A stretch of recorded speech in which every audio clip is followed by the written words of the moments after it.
L'Esprit de Dieu fait apparaître un lion. L'Esprit de Dieu amène un lion.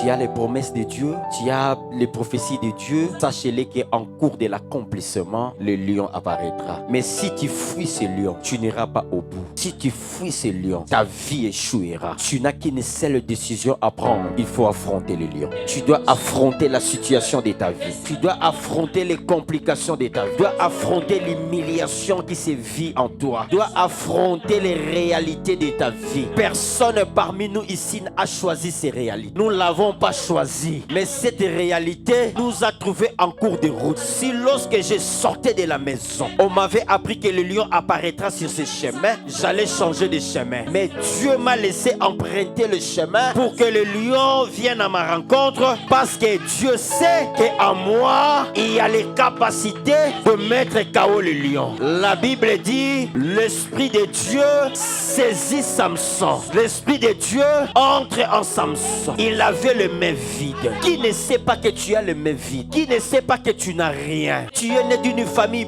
pauvre. Les études compliquées. L'endroit pour vivre est compliqué. Il n'y a pas de maison. Tu n'es ni héritière ni héritier. On t'a rien laissé. S'il y a une chose que tes parents t'ont laissé, ce n'est que malheur sur malheur. Tu as le main réduit. Mais l'Esprit de Dieu, lorsqu'il vient, il va mettre quelque chose en toi. Cela ne sera pas visible parmi les hommes, mais le lion comprendra que cette personne n'est pas une personne ordinaire.